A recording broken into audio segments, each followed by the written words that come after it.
Good evening, and thank you all for joining us on this Friday night. I'm Margaret Brennan in for Norah. There is growing outrage tonight after Texas police admit to multiple failures in their response to the school massacre in Uvalde, Texas.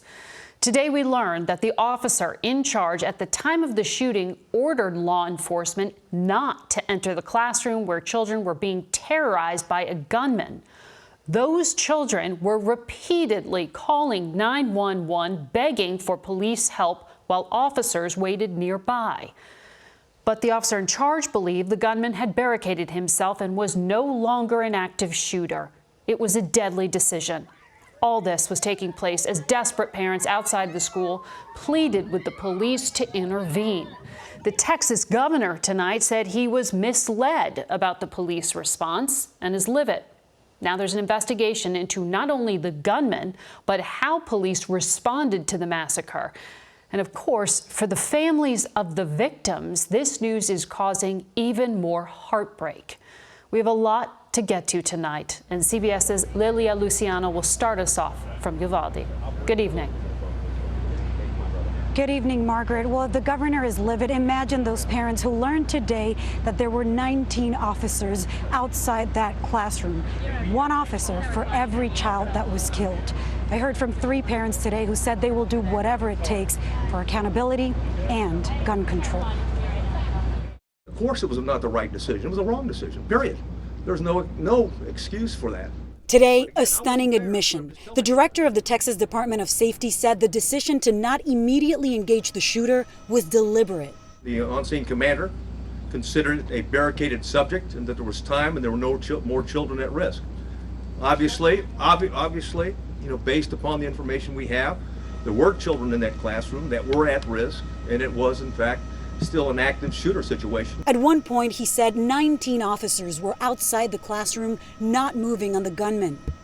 Inside, a desperate child repeatedly called 911, pleading for them to come in and save them. She's called back and said there was 8 to 9 students alive.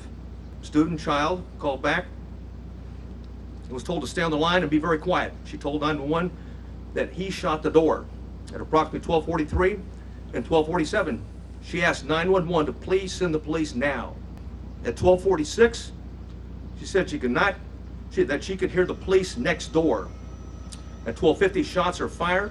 It is unclear how many of those 8 or 9 children survived. Fingers are now being pointed at the school district's chief of police, who McCross said instructed tactical teams from Border Patrol and ICE to wait for nearly 50 minutes.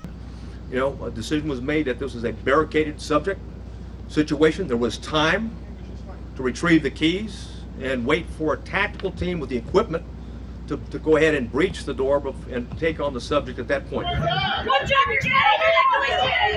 The revelation on the failure to act sooner comes after frantic parents stood outside the school during the shooting, begging heavily armed officers outside to help as their children were trapped by the gunman. I was pissed at first. I'm more pissed than ever. Jesse Rodriguez's 10-year-old daughter Annabelle was one of the 21 killed. They let our babies get slaughtered, sacrificed, while their asses sitting behind a wall. We're also learning more details on how the gunman got inside. He crashed his car outside just before 11:30 a.m. and fired into the school. The school resource officer was not at the school at the time. The gunman, seen here in this video, enters the school through a door that had been propped open by a teacher who called 911. He would fire more than 100 rounds from his AR-15 style rifle inside the school.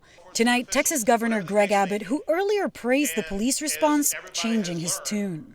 The information that I was given turned out in part to be inaccurate, and I'm absolutely livid about that.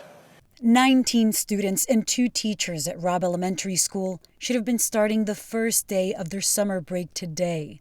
Instead, their families are making funeral plans. Federal law enforcement tells CBS News tonight that Border Patrol agents did press local law enforcement to go into the school and that they ultimately did so on their own initiative. Margaret. Lilia, thank you.